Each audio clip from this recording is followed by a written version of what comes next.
ကဲဂျီဝမ်တတမမီလေးတွေမင်္ဂလာပါနော်ဒီနေ့ကစပြီးတော့ဂျီဝမ်တတမမီလေးတွေကို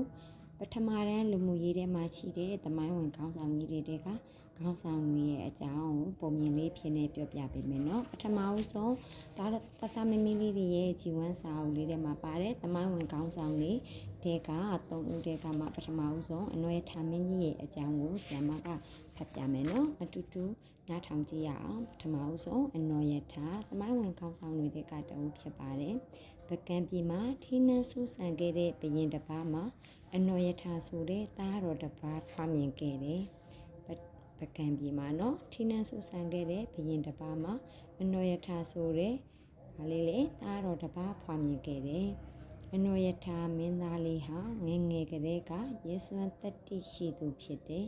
ခေါင်းဆောင်ကောင်းတဦးရဲ့အရေးချင်းတွေနဲ့လည်းပြည့်စုံသူဖြစ်တယ်။အနွယ်ထားမင်းသားလေးကငယ်ငယ်ကလေးကရဲစွမ်းတတိရှိတယ်တဲ့။ခေါင်းဆောင်ကောင်းတဦးရဲ့အရေးချင်းတွေနဲ့လည်းပြည့်ဝတယ်တဲ့။နောက်ထပ်အနွယ်ထားမင်းကြီးနန်းတက်လာတဲ့အခါအင်အားတောင်တင်းတဲ့နိုင်ငံတော်ကြီးကိုတည်ထောင်ဖို့ပထမဆုံးကြိုးပမ်းခဲ့တယ်။နိုင်ငံတော်ရဲ့စီးပွားရေးဖွံ့ဖြိုးတိုးတက်ဖို့စိုက်ပျိုးရေးကိုအဓိကဆောင်ရွက်ခဲ့တယ်။အနွယ်ထားမင်းကြီးကဘာတွေဆောင်ရွက်ခဲ့တာလဲ။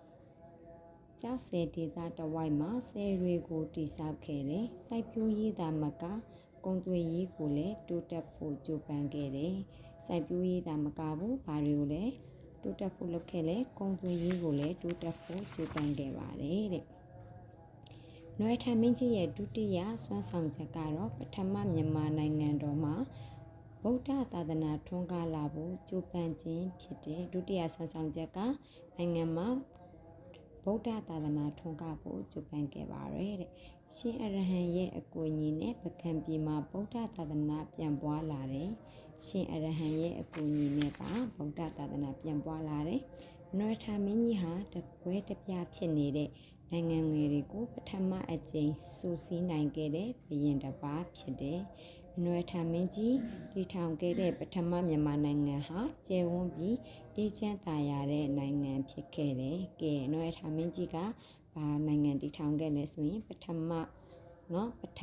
နိုင်ငံမြန်မာနိုင်ငံတကွဲတပြားဖြစ်နေတဲ့နိုင်ငံငယ်တွေကိုပထမအကြိမ်စူးစီးနိုင်ခဲ့တဲ့ဘုရင်တစ်ပါးဖြစ်ပါတယ်တဲ့။အနွယ်ထာမင်းကြီးဟာဘယ်လိုဘုရင်တစ်ပါးလဲဆိုရင်နိုင်ငံငယ်လေးတွေကိုပထမအကြိမ်စူးစီးနိုင်ခဲ့တဲ့ဘုရင်တစ်ပါးဖြစ်တဲ့